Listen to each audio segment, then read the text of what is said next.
बहुत समय पहले की बात है। एक शांत और सरल जीवन जीता हुआ गांव अचानक बाढ़ की विनाशकारी चपेट में आ गया। खेतों में लहराती फसलें, बच्चों की खिलखिलाहट और बूढ़ों की कहानियों से भरा वो गांव अब एक उदासी भरे सन्नाटे में डूब चुका था। मिट्टी की कच्ची दीवारें पानी के बहाव में बह गईं। जमीन, जानवर, अनाज, सब कुछ जैसे बह गया। उसी गांव में रहता था चंदर, एक सीधा साधा 15 साल का लड़का। उसका परिवार बहुत गरीब था। कच्चे घर में, सीमित खेत में और मेहनत के सहारे जीने वाला परिवार। लेकिन बाढ़ की उस रात ने सब कुछ बदल दिया। उसके माँ बाप, जो उसकी पूरी दुनिया थे, वो बाढ़ के बहाव में समा गए। अब चंदर अकेला था, सिर्फ शरीर से नहीं बल्कि आत्मा से भी। न घर रहा, न खेत, न मां की गोद रही, न बाप का कंधा, और न ही अब कोई था जिसे वो अपना कह सके। गांव की गलियों में अब चंदर अकेले भटकता था। लोग अपने अपने नुकसान समेटने में लगे थे, कोई भी उसकी ओर नहीं देखता था। भूख प्यास से बेहाल चंदर किसी पेड़ के नीचे पड़ा रहता। जो कभी उसके पिता के मित्र रहे थे, वे कभी कभी उसे एक वक्त की रोटी थमा देते थे, मगर वो भी बहुत कम। दिन बीतते गए। वो पीपल का पेड़ चंदर का नया घर बन चुका था। वहीं बैठा वो आसमान देखता, फिर धरती, फिर अपने खाली हाथ। वो सोचता, क्या अब मैं भी इस दुनिया के लिए बेगाना हो गया? क्या मेरी कहानी यहीं खत्म हो गई? एक दिन शाम का समय था। हल्की ठंडी हवा चल रही थी। गांव में बाढ़ का पानी सूखने लगा था। लोग फिर से अपने खेतों में लौटने लगे थे। खेतों में हल्की खड़खड़ाहट गूंज रही थी, मगर चंदर का जीवन वहीं रुका था, पीपल के नीचे। तभी गांव की एक बुजुर्ग औरत, जिसे सब दादी अम्मा कहते थे, चंदर के पास आकर बैठी। उसकी आंखों में चंदर को देखकर एक अजीब सी पीड़ा झलकी। प्यार भरे स्वर में उसने पूछा, बेटा, क्या खो दिया तूने बाढ़ में? चंदर की आंखों में आंसू भर आए। उसने कहा, सब चला गया दादी अम्मा। मेरी माँ पिता दोनों।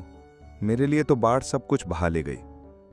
अब तो ना घर है, ना खेत, ना खाना। भूख से परेशान हूं और कोई मदद करने को भी तैयार नहीं। दादी अम्मा की आंखें भी भर आईं। कुछ देर वो चुप रहीं, फिर धीमे स्वर में बोली, बेटा, ये दुख बस तुम्हारा नहीं है। जब मैं तेरी उम्र की थी तब भी ऐसी ही बाढ़ आई थी। मेरे माँ बाप और भाई बहन सब उसी बाढ़ में चले गए थे। मैं भी अकेली बची थी, एक लड़की, एकदम तन्हा। चंदर ने हैरानी से देखा उन्हें। उसने बोला, फिर आपने कैसे जिया दादी अम्मा, अकेले? दादी अम्मा ने हाथ उसके सिर पर रखा और कहा, बेटा, एक बात याद रखना, जिंदगी में किसी से उम्मीद मत रखना। अपना रास्ता खुद बनाना पड़ता है। कोई तुम्हारा सहारा नहीं बनेगा। और बेटा, तू लड़का है, दुनिया तुझसे हमदर्दी नहीं करेगी। तुझे अपना मुकाम खुद बनाना होगा, चाहे कोई भी काम करना पड़े। चंदर अब चुप नहीं रहा। उसने आंसू पोंछे और पहली बार उसने अंदर से एक आवाज सुनी, दादी अम्मा, आपने आज मेरे भीतर कुछ जगा दिया है। अब मैं यहां नहीं बैठूंगा, कुछ करूंगा, खुद के लिए, माँ बाप की आत्मा के लिए और इस जिंदगी के लिए। अगली सुबह चंदर उठा। उसकी आंखों में अब आंसू नहीं थे, बल्कि एक नई चमक थी। उसने ठान लिया था, अब खुद के लिए एक झोपड़ी बनाएगा। रहने की जगह होगी तो आगे कुछ सोच सकेगा। वो जंगल की ओर गया। गांव के पास ही था। वहां से सूखी लकड़ियां इकट्ठी की, कुछ बांस, कुछ बाढ़ में बहकर आई टूटी फूटी पटियां।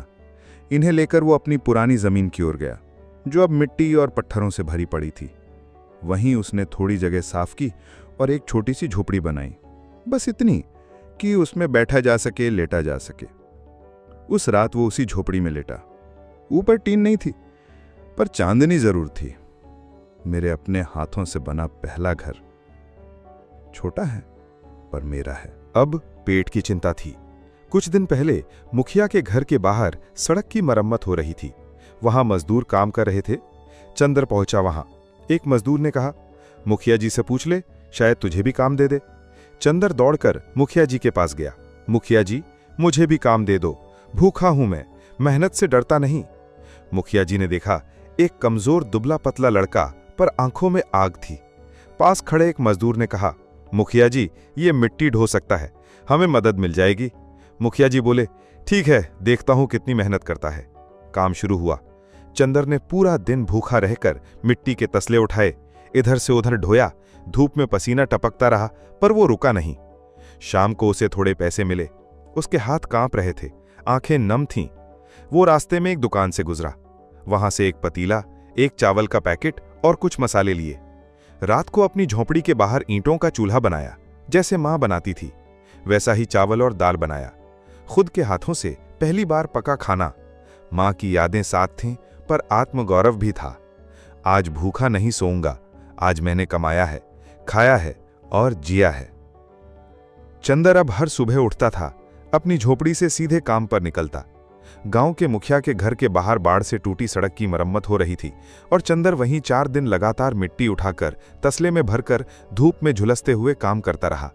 भूख लगती थी, पर थकान से भी ज्यादा सुकून था, क्योंकि अब उसे लग रहा था कि वो कुछ कर रहा है खुद के लिए। काम कठिन था, लेकिन चंदर की आंखों में एक उम्मीद थी, शायद अब जिंदगी पटरी पर लौट रही है। हर शाम वो अपनी मजदूरी के पैसे पाकर चुपचाप अपनी झोपड़ी में जाता, एक छोटा सा चूल्हा जलाता और खुद का खाना पकाता। वो खाना बहुत स्वादिष्ट नहीं होता था, लेकिन उसमें मेहनत की खुशबू थी। 4 दिन बाद जैसे ही सड़क का काम पूरा हुआ, चंदर को अब अगला काम नहीं मिला। वो रोज सुबह खेतों की ओर निकल जाता, लोगों से पूछता, कुछ काम है? पर हर बार वही जवाब, अभी तो नहीं बेटा, बाढ़ के बाद सब अपने काम में लगे हैं। किसी के पास चंदर के लिए समय नहीं था। पेट की आग फिर से धधक उठी थी। थकावट नहीं, अब दोबारा वही बेबसी आने लगी थी। शाम होने लगी। चंदर पूरे गांव में काम की तलाश में भटकता रहा। वहां से वहां तक चलना, बिना कुछ खाए प्यासे गले से। उसका बदन जवाब देने लगा था। शाम को वो गांव की चौपाल की ओर गया, थका हुआ, निहाल। तभी उसकी निगाह चौपाल के पास रुकी एक पुरानी सी बस पर पड़ी। बस के दरवाजे खुले थे और उसमें से गांव के कुछ पुरुष उतर रहे थे। साथ ही एक आदमी सबको पैसे बांट रहा था। चंदर हैरान था। धीरे से पास गया और एक आदमी से पूछा, भैया, ये क्या हो रहा है? आदमी ने जवाब दिया, ये सब आज शहर से काम करके लौटे हैं। शहर में एक फैक्ट्री बन रही है, वहां मजदूरों की जरूरत है। ये आदमी ठेकेदार है, गांव से मजदूर ले जाता है सुबह और शाम को लाकर पैसे भी देता है। चंदर के अंदर जैसे कोई अलार्म बज गया। उसके चेहरे पर रोशनी लौट आई। तो अब मुझे रास्ता मिल गया है। वो सीधा उस ठेकेदार के पास गया और हाथ जोड़कर बोला, भैया जी, मुझे भी ले चलिए, मैं काम करना चाहता हूं, मजदूरी चाहिए, भूखा हूं। ठेकेदार ने उसे ऊपर से नीचे देखा। अरे तू तो बच्चा है, ये काम तुझसे नहीं होगा। चंदर की आंखों में जिद थी, विनती नहीं। वो बोला, मैं छोटा हो सकता हूं, लेकिन मेहनत बड़ी करूंगा। मैंने गांव में काम किया है, मिट्टी उठाई है, तसले ढोए हैं, बस एक मौका दीजिए। ठेकेदार थोड़ी देर सोचता रहा, फिर बस में बैठे एक मजदूर से बोला, आज 3 मजदूर कम हैं, चलो इसको ले चलते हैं। पर सुन लड़के, छुट्टी नहीं मिलेगी, रोज सुबह काम और शाम को वापसी। चंदर ने मुस्कुराकर कहा, मंजूर है भैया, मैं मेहनत करने के लिए ही जी रहा हूं।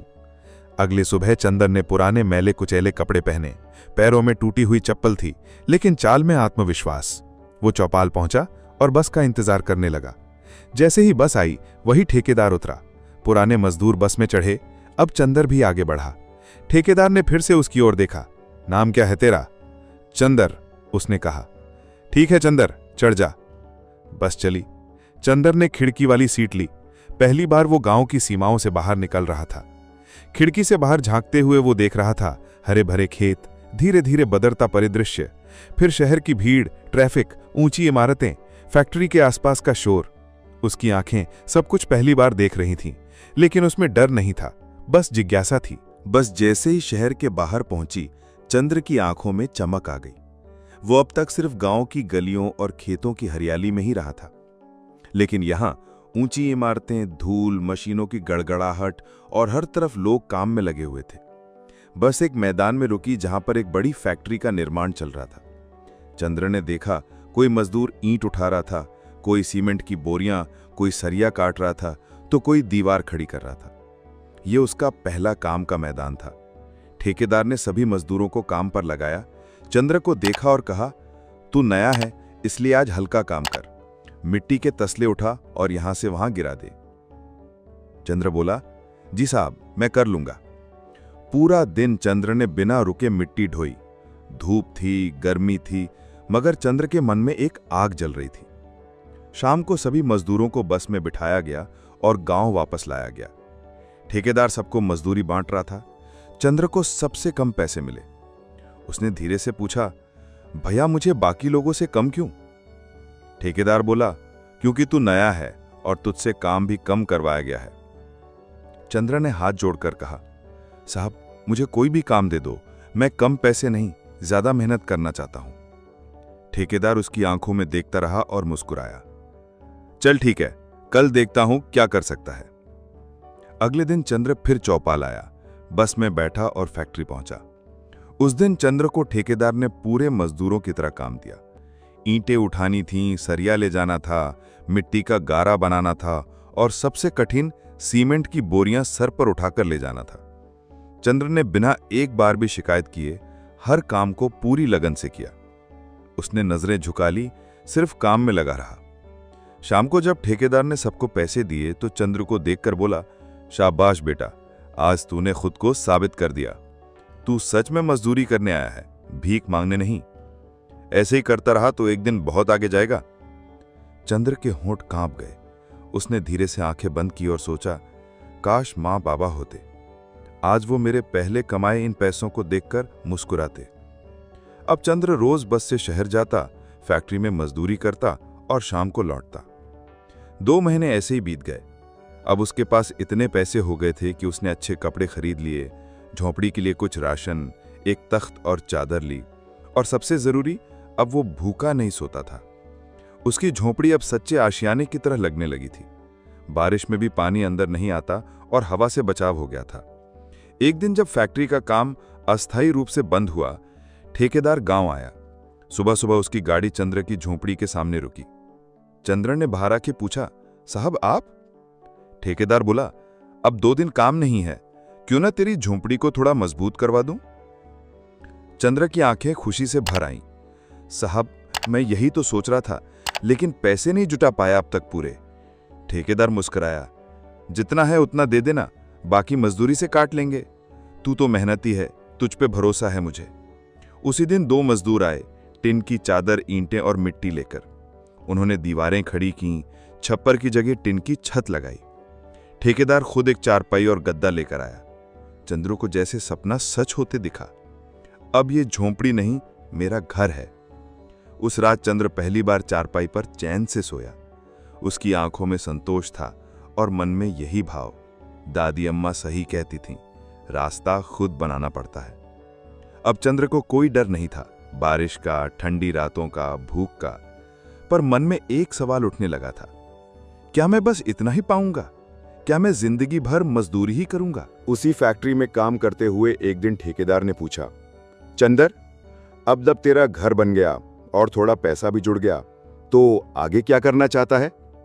चंदर बोला, साहब मेरी थोड़ी जमीन तो है, मगर उस पर बाढ़ की मिट्टी जमी हुई है। साफ कराऊं तो वहां कुछ उगा सकता हूं। ठेकेदार ने सिर हिलाया, लेकिन चुप रहा। इस बार उसने चंदर को कोई सलाह नहीं दी। चंदर को यह बात अजीब लगी। वो रात भर सोचता रहा, साहब तो हमेशा तारीफ करते थे, अब चुप क्यों हैं? अगली सुबह उसने खुद जाकर ठेकेदार से पूछा, साहब क्या मेरी बात गलत थी? ठेकेदार हंसा और बोला, नहीं बेटा, मैं देख रहा था कि अब तेरी सोच कहां तक जाती है। तेरे अंदर आग है, पर तुझे दिशा चाहिए। क्या तू चाहता है कि जिंदगी भर मजदूर ही बना रहे? चंदर चुप रहा। फिर साहब बोले, जिंदगी में कभी एक ही रास्ते के आदी मत बनो, सोच को बड़ा बना। अब तू शहर घूम, देख लोग कैसे काम करते हैं, कैसे पैसे कमाते हैं। ठेकेदार ने अगले दिन चंदर को साथ लिया और शहर ले गया। वे दोनों बस से शहर की गलियों में घूमे। कहीं एक आदमी ठेला लगा रहा था, कहीं कोई सब्जी बेच रहा था, कहीं कोई चाय का ठेला, तो कोई कपड़े का शोरूम चला रहा था। चंदर हर एक को गौर से देखता रहा। फिर एक ढाबे में दोनों बैठे, खाना खाया और चाय पी। ठेकेदार ने पूछा, क्या देखा आज? चंद्र बोला, हर आदमी कुछ न कुछ कर रहा है, सब कुछ छोटा है, पर सब में रोज की कमाई है। कोई मालिक है, कोई काम करने वाला। ठेकेदार मुस्कुराया। बस यही फर्क है सोच का। जो मजदूर से मालिक बनना चाहता है उसे अपने अंदर कुछ नया सोचना होता है। चंदर ने ठेकेदार से कहा, साहब अब मैं सोच रहा हूं कि मैं खेत पर कुछ उगाऊं और शहर में आकर खुद बेचूं, या फिर कोई छोटा काम जो सीखते हुए चल सके। ठेकेदार बोला, तू मेहनती है, अब तेरे अंदर सोच भी जाग चुकी है। यही सच्चा रास्ता है। अब तेरी मंजिल सिर्फ रोटी कमाना नहीं, खुद का सपना बनाना है। फिर अगले 2 दिन चंदर अकेले शहर गया। उसने देखा, महसूस किया, खुद को परखा। वापस आकर बोला, साहब मैंने तय कर लिया है, मैं हफ्ते में 6 दिन मजदूरी करूंगा और 1 दिन खेत की मिट्टी हटाऊंगा, मिट्टी की सफाई करूंगा, खुद पैसा भी बचाऊंगा, सोच भी रखूंगा। ठेकेदार मुस्कुराया, शाबाश, यही तो सुनना चाहता था। अब तेरी मंजिल साफ है और रास्ता तूने खुद बना लिया है। चंदर ने मेहनत शुरू की। 6 दिन मजदूरी, 1 दिन खेत। हर रविवार वो खुद फावड़ा लेकर खेत की मिट्टी हटाता। धीरे धीरे खेत साफ होने लगा। 6 महीने बाद ठेकेदार ने उसके साथ खेत देखा। उसने मिट्टी उठाई, सूंघी और कहा, चंदर ये मिट्टी तो बहुमूल्य है, इसमें रेत और पत्थर नहीं, ये तो बाढ़ की लाई उपजाऊ मिट्टी है। चंदर चौंक गया। ठेकेदार बोला, इस मिट्टी को मैं बिकवा सकता हूं बाजार में अच्छे दामों पर। चंदर ने हामी भर दी। कुछ ही हफ्तों में मिट्टी बिक गई। जो मिट्टी उसे रुकावट लग रही थी वही उसकी पहली बड़ी कमाई बन गई। ठेकेदार को भी हिस्सा दिया पर उन्होंने मना कर दिया। चंद्र बोला, साहब ये आपकी सोच थी, मेरी मेहनत थी, हिस्सेदारी तो बनती है। ठेकेदार भावुक हो गया। बेटा अब तू मालिक बन रहा है, तू अब मेरी तरह सोच रहा है। अब चंदर के पास पैसे थे पर साथ ही उसने ठेकेदार से कहा, साहब एक साझेदारी करें, खेत किसी को ठेके पर दें और हम शहर में कोई काम शुरू करें। ठेकेदार खुश हुआ। बिल्कुल बेटा, तू अब सोच में भी साथी बन गया है, चल मिलकर कुछ शुरू करते हैं। उन्होंने एक सीमेंट की दुकान किराए पर ली। शुरुआत की 500 बोरी से, फिर ट्रक, फिर पूरा गोदाम। अब चंदर मजदूर नहीं रहा, वो मालिक बन चुका था। कुछ साल बीते। अब चंदर 25 साल का हो चुका था। उसके पास शहर में अपना घर, अपना बिजनेस, अपना सामान था। वो और ठेकेदार अब कार में चलते थे। सीमेंट, सरिया, बालू सबका व्यापार करते थे। एक दिन शाम को अपने घर की छत पर खड़े होकर चंदर बोला, साहब अगर माँ बाबा आज होते तो बहुत गर्व होता उन्हें। ठेकेदार ने कंधे पर हाथ रखा। बेटा ऊपर वाला कुछ देता है कुछ लेता है, पर तूने जो किया वो हर माता पिता का सपना होता है। चंदर बोला, साहब एक बात आज साफ हो गई, मंजिल कोई नहीं बताता, बस एक बार ठान लो तो रास्ता खुद बनाना पड़ता है। दोस्तों, चंद्र की कहानी हमें ये सिखाती है कि जिंदगी में चाहे कितनी भी बड़ी आपदा क्यों ना आ जाए, जब तक इंसान के अंदर जीने की चाह और मेहनत की आग बाकी है तब तक वो अपने लिए एक रास्ता बना ही लेता है। जब माँ बाप छिन गए तब भी चंद्र ने हार नहीं मानी। जब पेट भूख से जल रहा था और मदद का कोई हाथ नहीं था तब भी उसने आसमान की ओर नहीं, अपने हाथों की ओर देखा। रास्ता खुद बनाना पड़ता है, ये सिर्फ एक वाक्य नहीं, पूरी जिंदगी का फलसफा है।